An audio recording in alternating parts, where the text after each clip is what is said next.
to The Drummer and the Great Mountain, a podcast where we share effective tips and practices for working with adults ADD, ADHD in a natural, effective way without the use of medications. Each episode, join me, your host, Batman Saram, along with the author of The Drummer and the Great Mountain, Michael Joseph Ferguson. Join Michael and myself in an interactive discussion of sharing our stories as we journey together in transforming what can be the gift of being what we call hunter types. This podcast is intended to be your audio companion to the book written by Michael, who joins me each episode where we both will strive to foster dialogue, give you our personal insights, and share both of our experiences on this similar path that we are all on. Our intention and hope is that along with the book, this podcast gives you an additional perspective as you listen to us delve deeper into each chapter of the book to give you even more tools to go along with what it is that you are reading. Visit us at drummerandthegreatmountain.com to purchase the book and look for more tools, tips, and updates, as well as giving us feedback on this podcast. Join our growing global community of creative types, entrepreneurs, and out-of-the-box thinkers on our shared journey. Welcome to The Drummer and the Great Mountain podcast.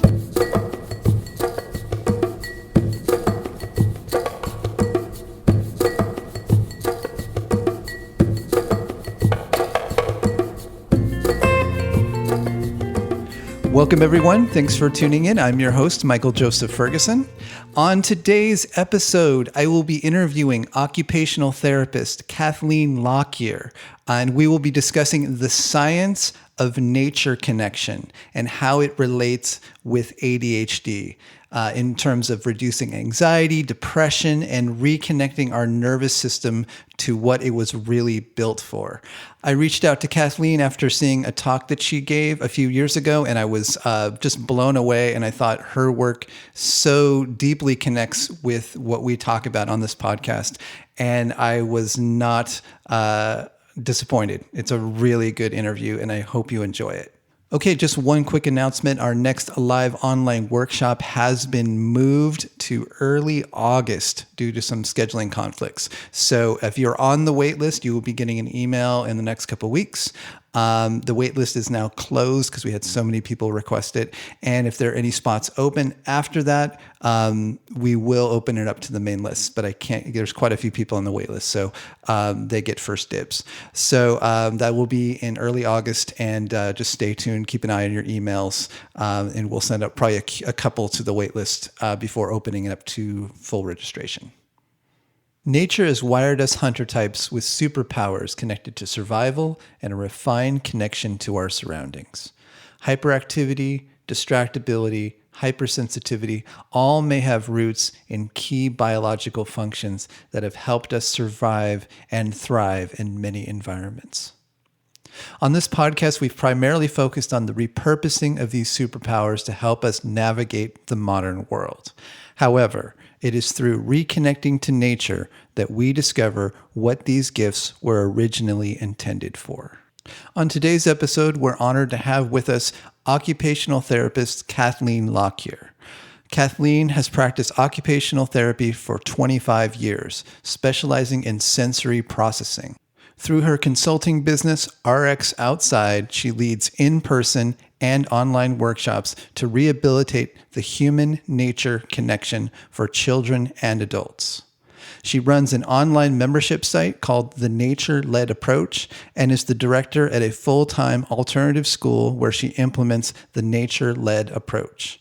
In 2004, she co-founded a nonprofit, Outside Now, and she has just finished writing her first book. However, Kathleen's favorite role in life is as a mother to her two grown daughters. Welcome, Kathleen. Thank you for joining us. Yeah, thanks for having me, Michael.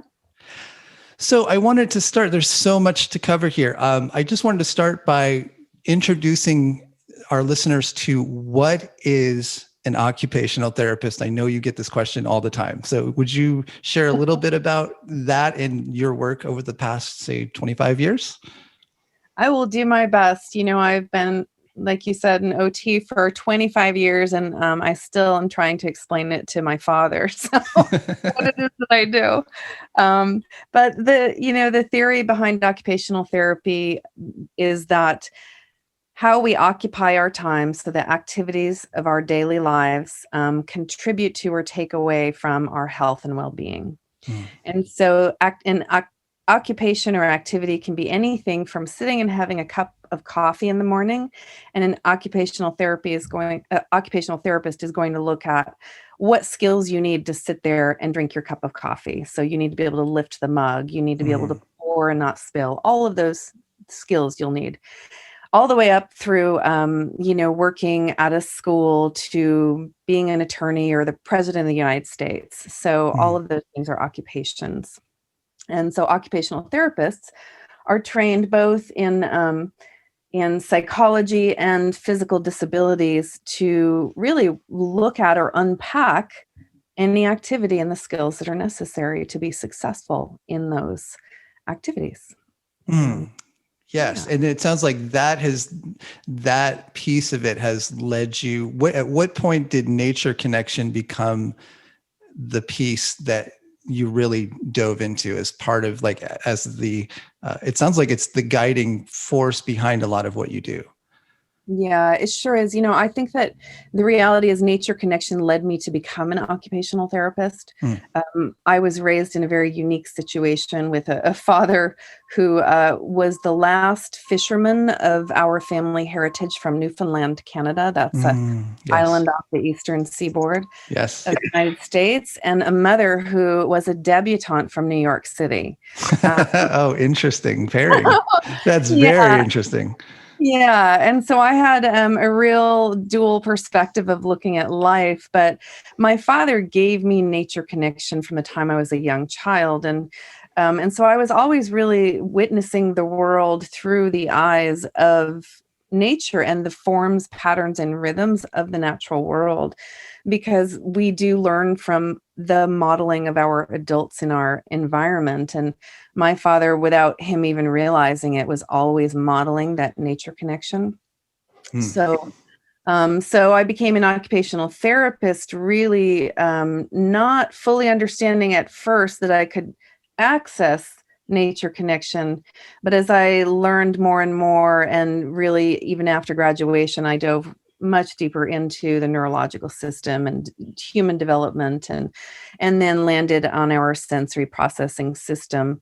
And that right there married nature connection for me and human development, because we develop our senses are our user interface with the world around us. And so that really, for the entirety of my career. But then years ago, when I moved to California, because I'm from the East Coast originally, I moved to California in 2003, and in 2004, I met a man named John Young, who has become a dear friend of mine. And really we started to, I went to a workshop he was giving, and I was listening to him speak, and I was having this experience where I was looking around and everyone seemed to think that what he was saying was very profound. and it was indeed. And but for me, I kept thinking, well, doesn't everybody think this way? And then John said, he made a statement several times in the course of that workshop, and he said, we don't know why this stuff works. It just does. Yeah. And so I went up to him after and I said, we do know why this stuff works, and I'm going to help you understand. And so he and I really, over a number of years, probably, gosh, how many years now?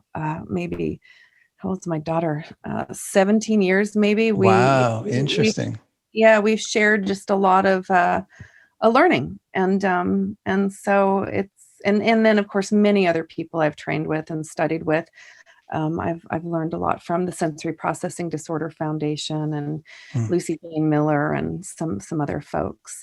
And how can you not consider nature when you think about, especially when you talk about the hunter type? I just thought that was absolutely brilliant when I heard that.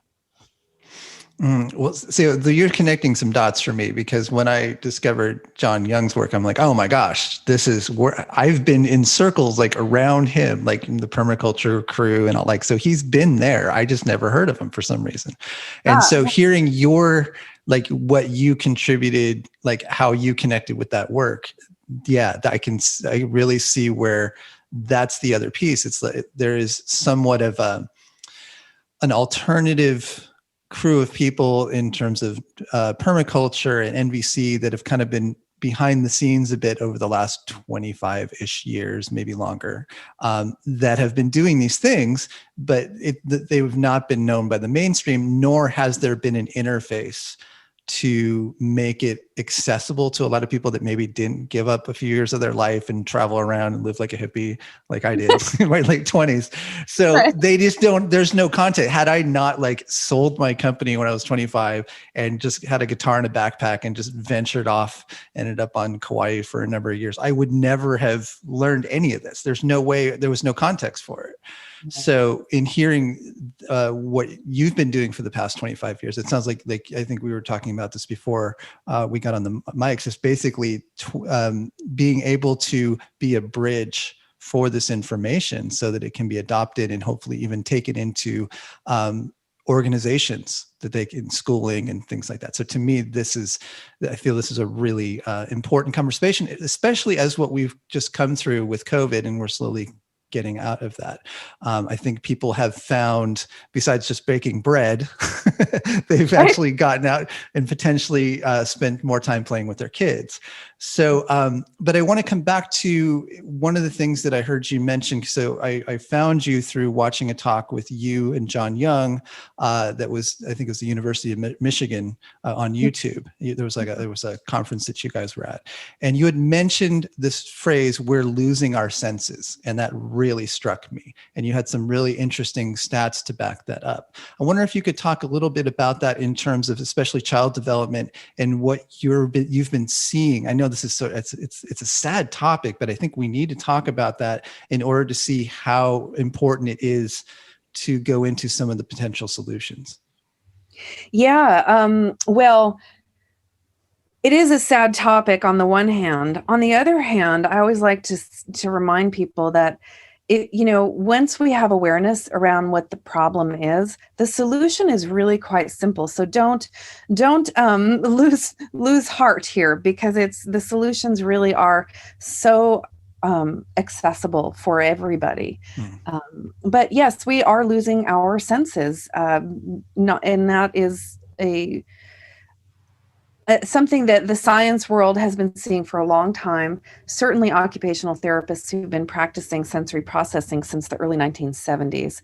And then some other researchers who started to look at this in the 1970s as well, from the University of Bingen in, I don't know if I'm even saying that correctly, but in Germany. They started putting out some studies around the senses way back then and discovering that, in fact, in 20 years' time, people were moving from having been able to detect, I believe it was 350 different shades of the same color to all the way down to 100 and something. I don't have the statistic right with me right now, but it was significant. And then they did the same thing with looking at sound, and very similar statistics. And so they started looking more into that back then. But in the course of my 25-year career, I mean, I have seen such a significant change in the sensory processing abilities of children and adults, in fact, that it's alarming. It's absolutely alarming. And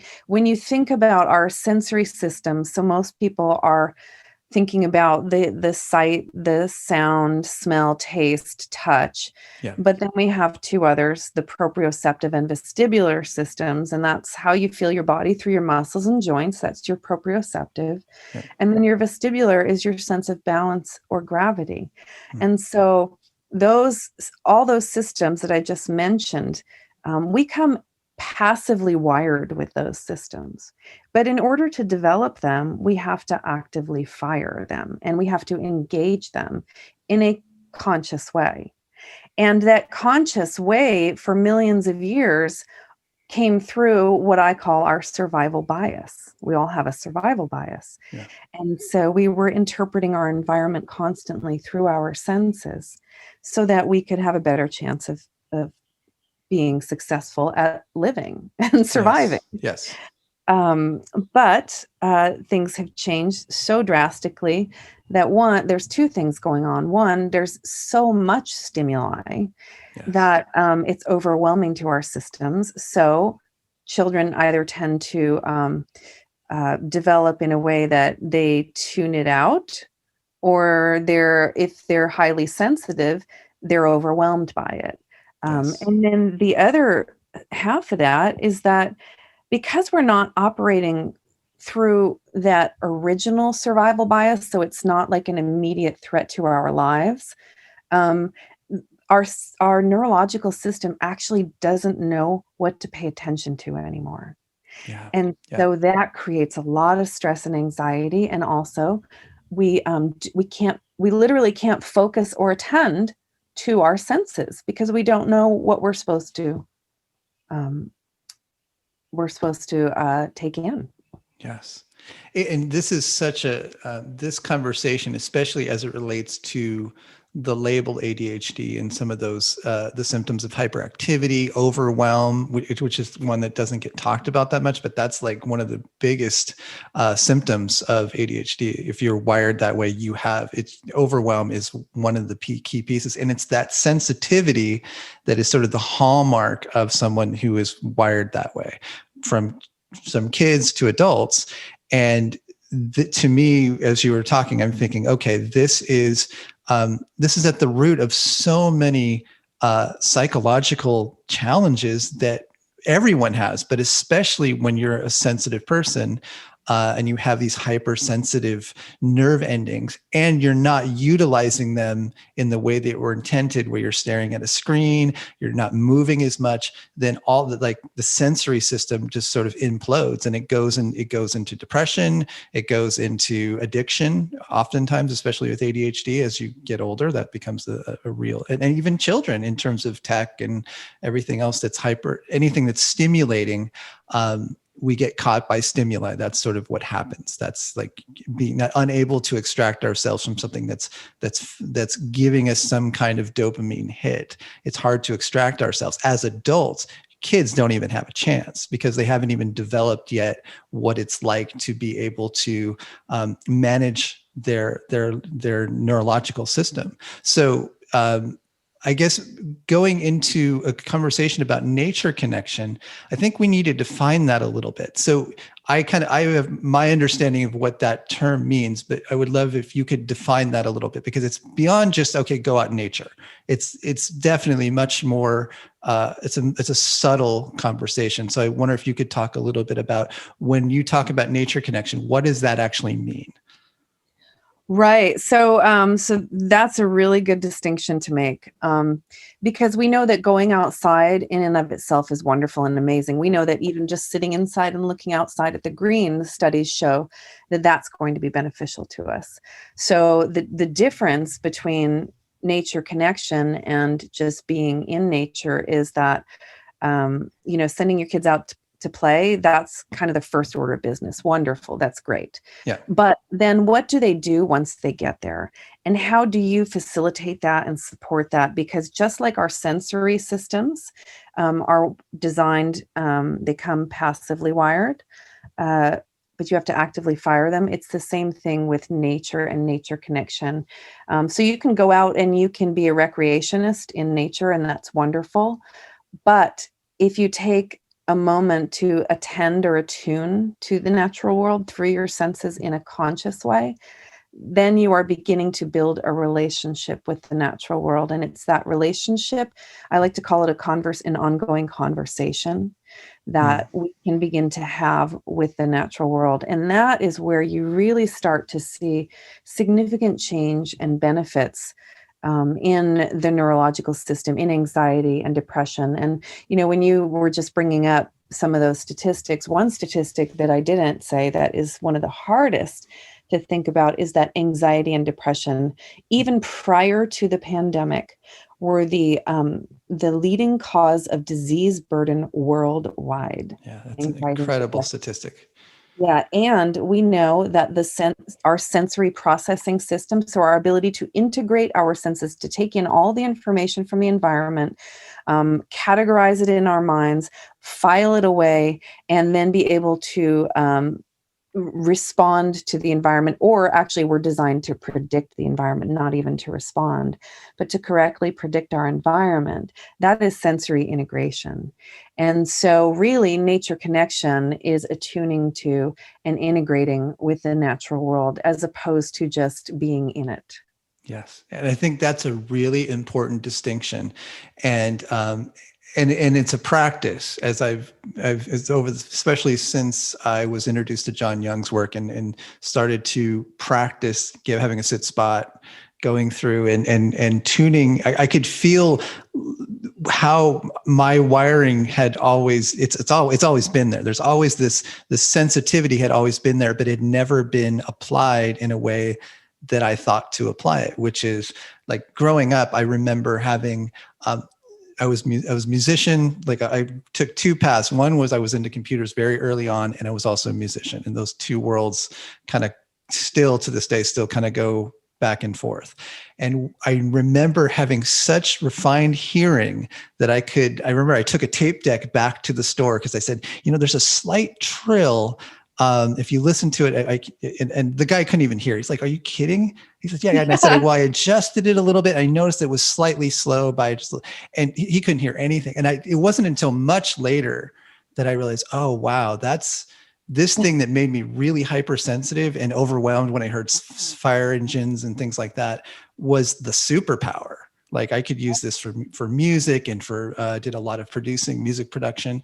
And so to me, it was like, oh, this is the other side of it. And now when I see people and work with people that have hypersensitivity, I'm like, okay, well, these are all gifts, but you have to care for it in such a way that it can fully manifest itself. And that's what I've heard from your talk was, how do you get to a place where you have practices that engage these senses so they wake back up to the point where you're not only are you using them, but you're experiencing a wholeness that may not be maybe kind of the flip side of what depression and anxiety is. So I guess I would like to steer the conversation towards, I was reading one of your blog articles about, I think it was about a kid named Alan. If you remember that from one of your blog articles, he had ADHD, and you talked about his process of recovery and what nature connection did for him. And I don't want to put you on the spot, because I know it was an older blog article, but I just want to hear a little bit about what has your experience been with working with kids that were labeled ADHD and seeing what nature connection did for them. Oh, I have so many stories. I'm trying to think about that story. I think that might have been a story I wrote for California Audubon. I think that's the one you're talking about. Because I can't use the actual correct names of the children, so I will make. That's right. Got it. I make it up in the blog and the name of the child, not the actual blog. But yes. So many stories of children who've been labeled as with attention deficit in some fashion. But I one of my favorites is this one little guy. I'm going to call him Charlie.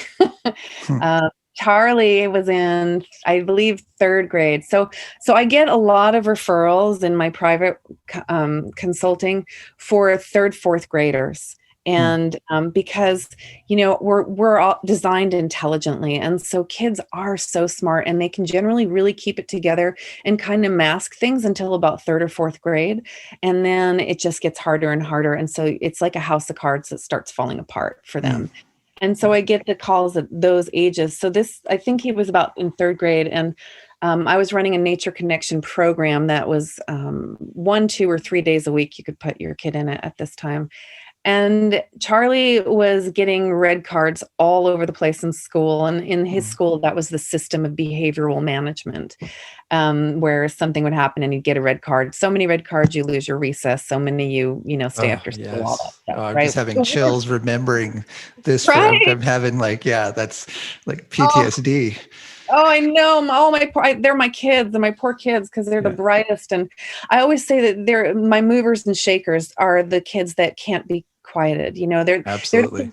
they're the kids that won't, that they know that there's something wrong. There are canaries in the coal mine. You know, That's right. there's Yep. something wrong in the environment, and they're the ones that are going to sing till that last minute. And they're saying, please pay attention. This is not working. And there's nothing wrong with them. There's something very right with them. And that's how I like to see these kids. But Charlie, so that had been happening for him in school, and his poor parents, he was so bright. Oh my goodness, so smart. So they asked the school if the school would let him do my program one day a week. Of course, they said no. So his parents started calling him in sick once a week, and just to see if it would make a difference. And so he had been with us maybe 3 weeks. And he was very shy at first, lots of energy, super bright eyes, you know, those big bright eyes, looking at everything around him.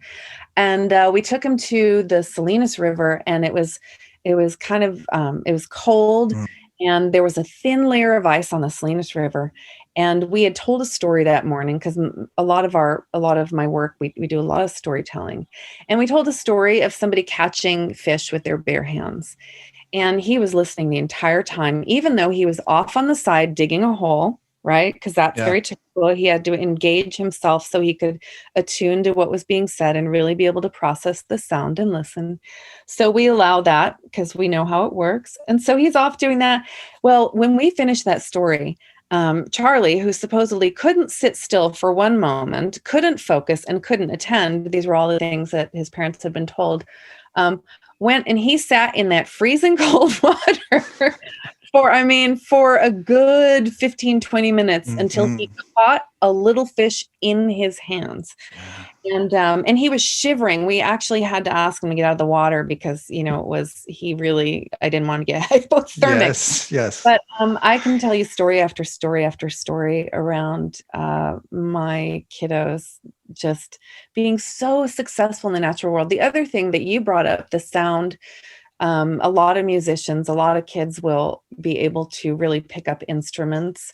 But once you get them outside, these kids who have so much energy and what I call aliveness, they are the kids who would be our scouts. They're always the kid who's pointing out the bird sound, the kid who's seeing the track nobody else saw, the kid who's reminding everybody about the poison oak, the kid who you tell a story once and they can repeat, know, the important part. If they're in the right environment, you know, if you take a child, and this is my belief as a professional, if you take a child out of the environment that they're being unsuccessful in, and you put them in another environment and they're able to be successful, is it actually a disorder? Right. You know, I question that. Yes. That's definitely what we talk about all the time here. That's the topic. It's like, how do you find your way into, especially as an adult, you know, and again, I'd say there's probably 60, 70% of the people listening are parents, given just from workshops and things we've done. It's a pretty high amount. It's how do you find your way through the world and reawaken these gifts? And how do you put more of your energy towards that instead of the energy going towards, here's all the stuff that I'm not doing right, which is just so common as parents, as well as just functioning in the world, because the world if our society is functional, it makes no sense that we would have set that, to go back to your statistic about anxiety and depression. If that level of anxiety and depression exists in the modern world, then clearly it's a cultural issue and not an issue with us. And so a lot of what we talk about here is how do you regain your sense of self-esteem where you can recognize the game. You're like, oh, okay, this is actually kind of messed up, the world that we're in. So I can then, but I still need to survive. I still need to show up for work and do the things I need to do. So I guess going back to working with kids, what have you noticed in terms of them integrating back into like schoolwork? And have you noticed any improvements that resulted from more time focused on nature connection that went into school life, into other things that they were pursuing? Yeah, yes. So the child I was just telling you about, the part of the story I left out was that once he started coming with us, he actually he didn't get red cards anymore at school, Interesting. and he was still going to school 4 days a week. He spent one full day outside with us, and then he was going to school 4 days a week and completely stopped getting red cards, and was able to articulate to his parents, nature school it makes me be able to do school. And Mm, so that's just one example. Yes, kids. So attention and focus are a very interesting topic, because how do we learn to attend and focus? Just like we learn everything else, we have to attend and focus. And they are built skills. But when you ask somebody to attend and focus to random meaningless things, then you're not going to get much buy-in, right? I yes. mean, Yes. if I ask any adult sitting in an audience listening to a lecture that you could care less about, how much of that are you going to retain or remember? That's right. Well, we're asking young children who are literally designed to move most of the day and to explore and to be turning over rocks and looking at the environment and listening and using all those sensory systems that require them to engage them in order to fully develop integration. Um, and we're asking those kids to do random, meaningless things all day long. Stop this now. Now do this. Stop this now. Okay, get in the car. Okay, now is dinner time. Oh, you're not hungry? It doesn't matter. And Right. so Right. I call us the ADHD nation, because Yes. we are creating that That's in right. people by disconnected, meaningless, random acts that are supposed to teach. And so once you take a child and then you start working with them, or an adult, I see this with adults as well, in an activated, meaningful way that calms their neurological system or their survival bias first, and then attunes them to the environment through an active listening or looking or touching, or all of those sensory interfaces. Then you start to see the neurological system line up the way it was designed to. And that does last. That kind of entrainment carries over to other things we do. It generalizes. And so you start to see more focus in non-preferred tasks. I'm sure that's something that probably Yeah. everyone listening to this Yes. podcast heard that term before, non-preferred tasks. Yeah.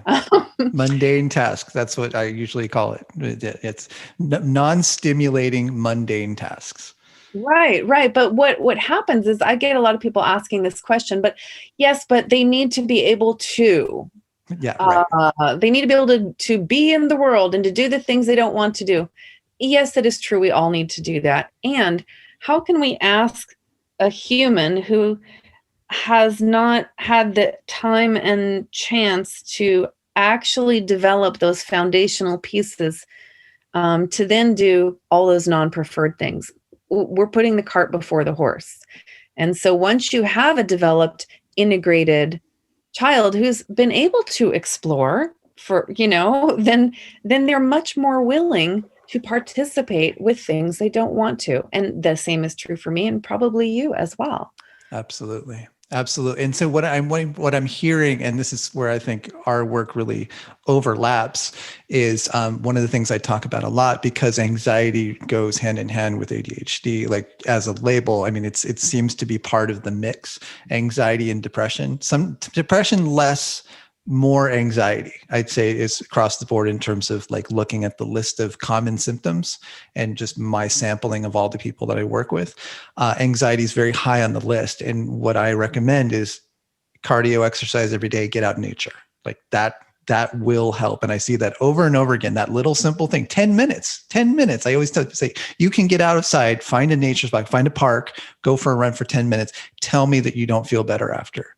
So I guess my question to you is, if you are, when you see kids that especially struggle with anxiety as well, or depression, what have you noticed that nature connection does for them? Have you noticed, especially with depression, because I think that's become more and more prevalent with children now, which is insane. What is your what have you witnessed with nature connection in those two pieces, specifically anxiety and depression? Yeah. Well, I can say without a shadow of a doubt that it calms both anxiety and depression. And, nature connection is such a meaningful activity for people at any age, because for millions of years we were 100% outside. And in Yeah. the fraction of time, we've moved almost 100% inside. So just the act of being outside. Now, initially for some kids who are used to being inside all the time, being outside will create anxiety, Right. because it's unfamiliar to them. In fact, I have a student this year who came to us in kindergarten and who had spent a good part of his childhood inside. And our school moved 100% outside, which it was mostly outside anyway, but 100% outside during this COVID year. And at first, this child would say, "When are we going inside? When are we going inside? Yeah. Do we get to go inside?"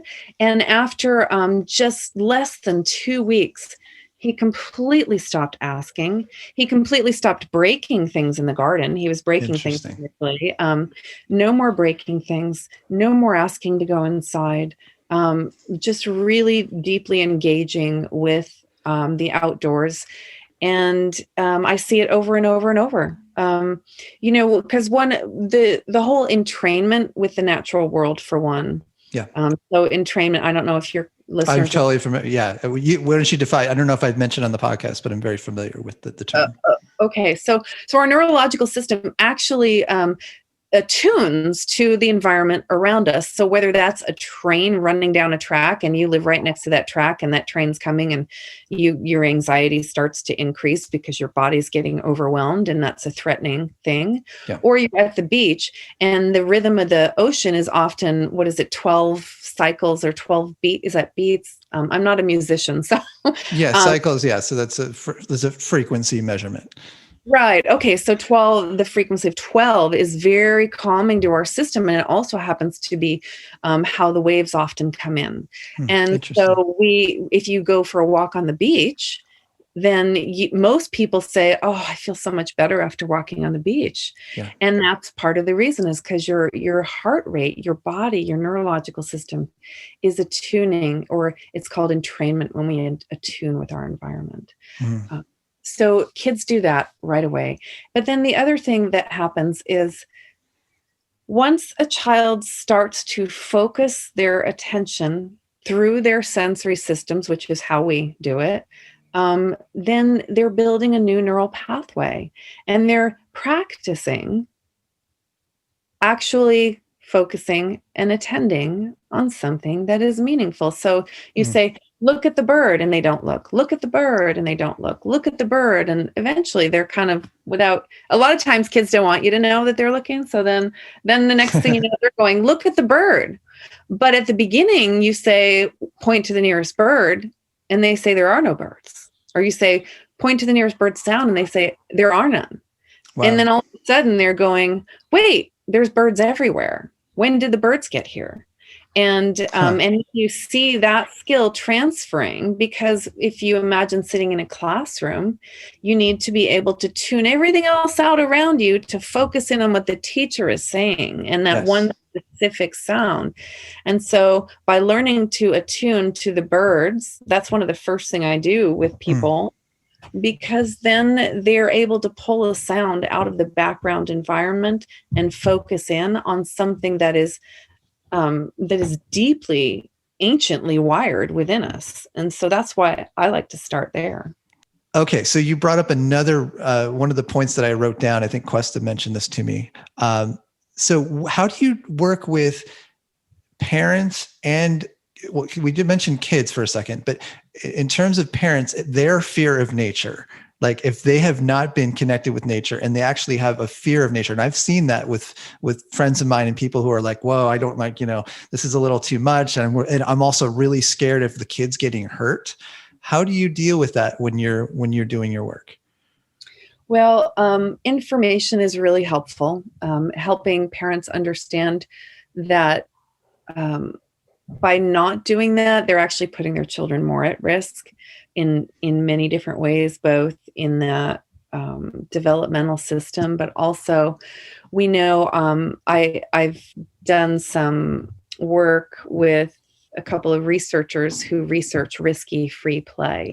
And I actually have a podcast on that with a woman named Mariana Brusoni, and she's amazing. Her and her colleagues have done so much work on this, but she was a risk researcher who was trying to make playgrounds safer when she started out her work. And as she started to do research, she started to discover that the safer the playgrounds were made, the more injuries children were having. Interesting. And that is because we don't get those little inoculations. So when you're walking on the ground and you walk on flat ground, it's a very different experience for your neurological system than walking on ground that's undulating or rocky. So every time you put your foot down on the ground that's uneven, your body sends a message to your brain, and your brain makes a little adjustment, which ends up being an expansion. And that's what learning actually is, just a neural expansion. But when you walk on flat ground, there's not a lot of expansion happening because your body isn't anticipating anything different, and it's not doing anything different. So what they started discovering is the more of those opportunities, or what we call affordances. So an affordance in nature is something that the natural world can allow for us to how we engage with it. So children look at the world and go, that's a climb-onable, that's a roll-downable, that's a splashable. Whereas adults go, oh, that's a tree, that's a hill, that's a puddle. Kids look at it through what it can do or how they can engage with it. And so the more affordances an environment has, then the more developmental opportunities for expansion there are for that child. And the more expanded on those developmental levels, then the higher their capacity is in life and for learning in general. And fascinating. So once parents, all parents want the best for their kids, and so fear is just, they don't want their child to be hurt. But once they start really understanding how valuable and important it is for their development and later safety, then they start getting more comfortable with that. And so there's lots of little ways you can begin. You don't have to go. I always like to say, in fact, I just wrote I just wrote a book, and in the book I talk about, you don't have to go outward bound to get nature. You can literally walk right outside your door. You can sit on your front step, and you can begin right there. So that's a great, first off, congratulations on the book. When is the book coming out? It's right now out, looking for agents. Very exciting. Very exciting. Yeah, please keep us posted on that. I would love to promote that when it comes out. Thank you. Okay. So I think let's maybe talk a little bit about what are some specific practices that both as parents working with their kids, as well as just adults in general. Can you give some specific exercises that people can engage in to exercise our senses, to get out in nature and actually grow their connection with nature? Mm-hmm. So, and it's, there's a couple of things I like to do, because no matter where you are, you can do these two things. The first is to have a little, and I would imagine you have something like this that you teach, but it's have a little hook for yourself, or what I call a trigger, where, and that trigger might be when I walk through the threshold of my front door to the outside, or when I step out of my car. So every time you step out of your car or walk through your front door, you're going to stop and just close your eyes for a moment. Inhale. Feel, is there any wind? If there is, what direction is that wind coming from? And just feel that on your skin. By doing that, you are actively engaging in a conversation with your tactile system and the wind. Listen for, can you find the closest bird sound?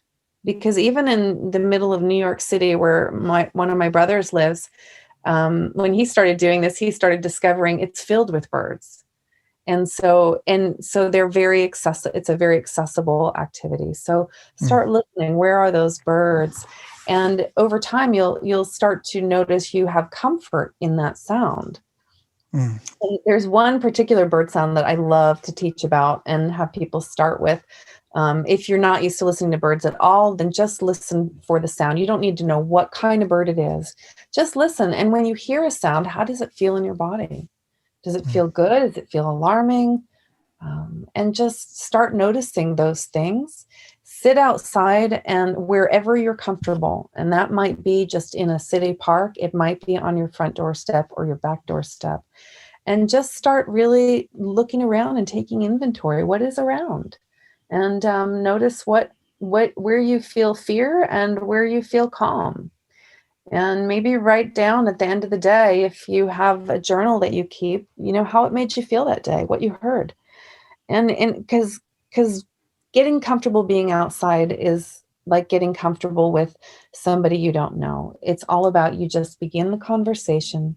You don't jump in and tell your whole life story right away, right? You just say, hey, where are you from? So you're doing that with the natural world too. You're just inviting a conversation, or the natural world actually is inviting a conversation from you, and you're just saying yes and having the conversation. I love it. I love it. And I'm flashing on this past year and a half. I think I found John Young's work right after my mom died. So I was just totally like ripped open emotionally. And it was kind of the perfect time for that to show up. It was literally like 2 weeks after I think she passed.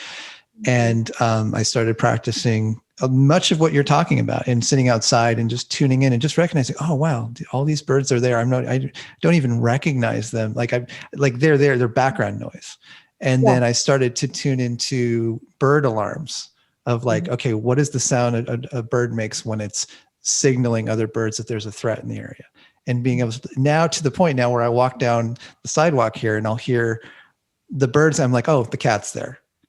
There's the cats, and I'll look, and then the cat comes out. I'm like, okay, yeah, because they're alerting everyone around that that cat's there. So I just want to give credence to what you're saying, is that just doing that work opened me up in a way that I'm a sensitive person. I've lived in nature. I lived on Kauai for a number of years and pretty much walked barefoot for a couple of years. I spent time connecting, but it took me to another level of really being in tune to my environment and how deeply stimulating it is. It's just like layer upon layer. You go one layer, and then this other layer of the onion opens up, and you're like, oh my gosh, I didn't even know that was there. So it's to me, it's like, it's the ultimate stimulation. Yeah. And I want to say something about that, because it breaks my heart constantly when I watch this happening. And, parents don't know that. Like I said, they all want to do the best for their child. But it is important to know how that happens over time. Is you are in nature and yet you're tuning it out. Well, why is that?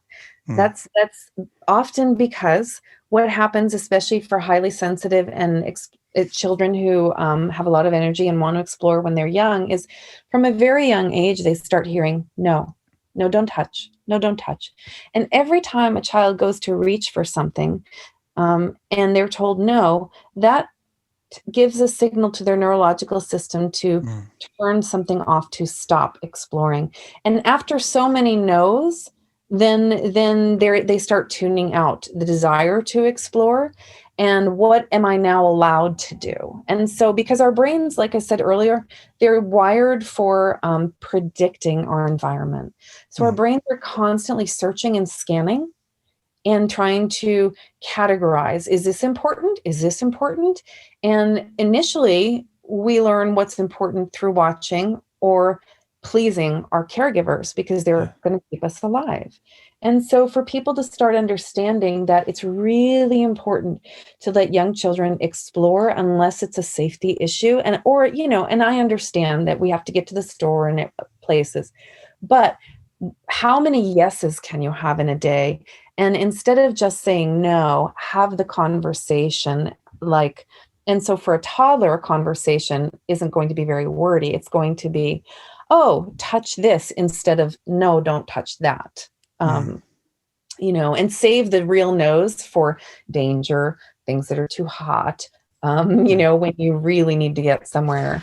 And so that their systems are doing what they're designed to do, and that's tuning in to the sounds of the birds. Because you mentioned alarm, and the bird language, researchers are now really going back and looking. It may have been the first language, auditory thing that we really started tuning into.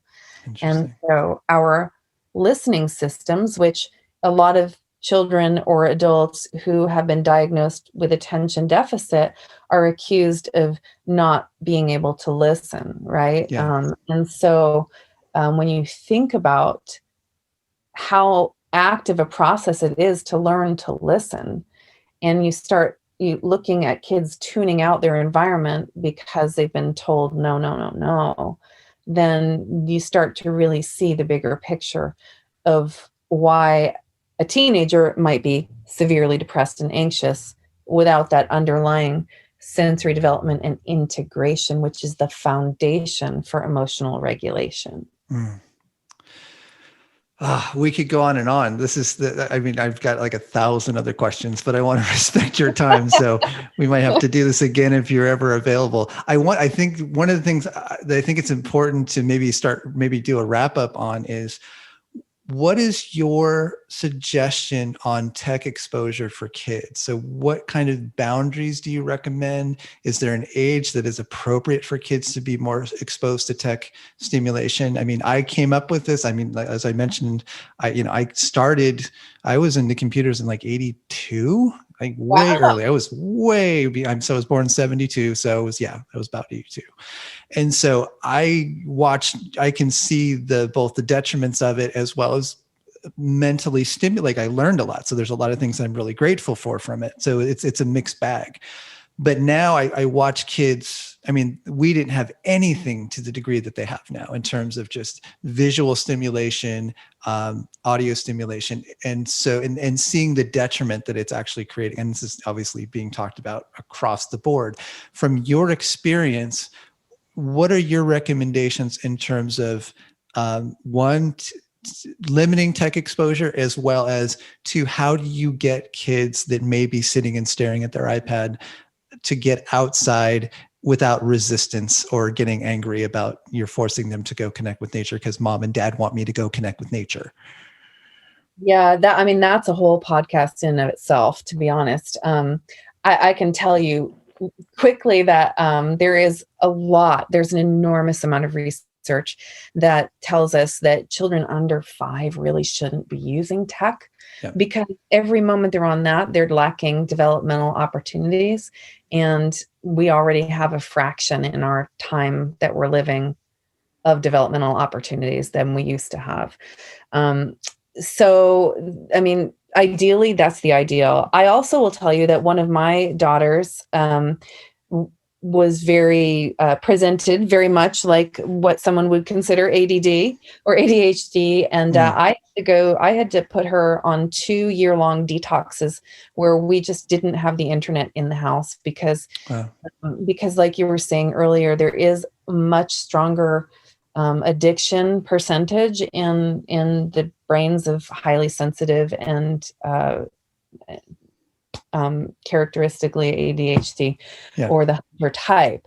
And sometimes that's what you have to do. It's a very slippery slope because once again, it's so advanced, the technology, that it is actually designed to keep the children and adults addicted and on it. In fact, if you look at all the games, Minecraft, let's take that one. Everyone knows what Minecraft is, right? Because it's so highly addicting. Kids throw temper tantrums when you ask them to get off of it. But it's a scan and swipe game.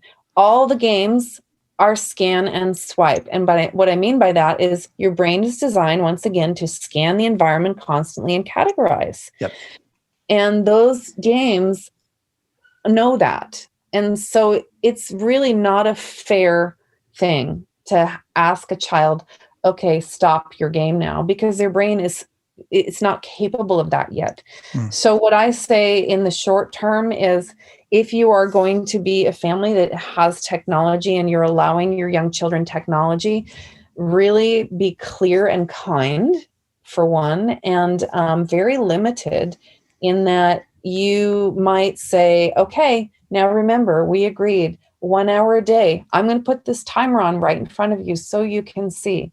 Okay, here we're starting your 1 hour. When Yeah. it's up, I need you to give me that assurance that we're going to turn it off, even if the game isn't over. Okay? Okay, mom. All right. And then when it comes down to it, you turn it off. It will be hard. It's Yeah. designed to make it hard on parents. And so it's such a slippery slope. Like I said, we could do a whole podcast on that and what works and what doesn't for Yeah. some kids. But allowing young children or even teenagers to be on games and gaming because it's uncomfortable to say no is a recipe for disaster. And I have seen that many, many times too. In fact, I have a number of clients who have teenagers that have become dangerous. Yeah. Because it was too hard. And I have empathy and sympathy for parents in that situation, because I understand, you're doing your best and it's difficult to do. And just know that if you don't do it when they're younger, it's going to be way harder when they're older. Oh, that's okay. That's excellent. Yeah. And it is, what I'm hearing again, there's no real easy path through it. I've heard other people talk about having like a technology room where they can't use the technology unless they can only use it in one room and that's it. But it's tricky because it's like sugar, like refined sugar and other things, it's designed to be addictive. So you're fighting it, you're swimming upstream no matter what. But it sounds like from what you're sharing, like if you engage children in nature connection and they really click, then that's a healthy replacement. You have some other replacement for the thing that's just them sitting down and staring at it on a screen. It is a healthy replacement, yes. And sometimes it takes time. Some kids take several months. The more nature, the quicker it happens. And the more sovereignty in nature, the quicker it happens. That's a key. That piece in itself that's a whole world in itself. Of just letting the kids just go out and play without parents hovering over them. Right. And of course, there's a whole discussion around how to support that initial interaction with nature in a safe way, and then allow more and more sovereignty for a child who's never before really had that. Yeah. Well, in wrapping up, I would love to hear you share a little bit about RX Outside and your nature-led approach membership site. I'd love to hear just about what you're offering so that the audience can hear and connect more with what you're doing. Yeah, thank you for that opportunity. I often forget to talk about what I'm doing because I get so excited about the conversation. So thank you. So the membership I started, it's still in somewhat of a beta phase, but I do have quite a few folks in there. And I really started that because there's only one of me. And I thought, how can I work with more people? I know that feeling, yes. Without killing myself. So I started this membership, and inside there are 3 different, I call them ripples, not levels. So that there's an accessible entry point for each person. And so the first ripple is really just being part of the membership. And then I do a little podcast in there generally once a week. And I do what I call mentoring moments, where I'll use an example from an experience and say, this is what Charlie did, and this is how we responded and supported him in building this skill, and this was the outcome. And it's just little blurbs. And then the next levels include a once a month online workshop that I'll do. So the topic we just did was using bird language to understand human behavior. And I have one coming up that's bird language for babies. Then I do like sensory processing, lots of different topics on the workshops, but once a month. So that is, and I think I sent you a link for that. Yes, I will be sharing all these links. I'm going to be sharing in the description of this podcast, and it'll go out in the email link as well. Yeah, and so and then I also do like a live Q&A every week in that membership. And then I have a certification for people who want to work with children outside, and so that's a 9-month mentorship program. And I do various conferences. There's one coming up, the Primal Living Conference, with a fella who wrote a great book called Primal, which if you haven't heard of it, you probably would love it. Okay, great. I saw the event that you sent over, but I didn't have a chance to like dig into it. Yeah, and I didn't ask you when this airs, so it might be past by the time this airs. But yeah, so there's that, and yes. And so I announce most of what I do through my email newsletter. I'm not hugely active on social media because I get distracted as well, Yes. and then I go down rabbit hole. So I use mostly my newsletter. So if people want to just get updates, I don't send constant things, and I'm not like a hard marketer. I just, when I've got something to say, I'll say it and I'll send it. Yep. But that's through my website, rxoutside.com. There's a, sign up for our nature love letter. And really, it's just information and little stories. Or if I have a new post with Audubon, California, who I have a regular kind of column with, then I'll announce that there. So, yeah, I think that's most of it. And do you do one-on-one? I think I heard you mention something about you do like you for some parents, I don't know if you still do it, but you do like a 1 day with them and then you do like conferencing after like online. Yes. So I have very, very limited capacity for that. But I do, when I have time and space, I will take on a client or two.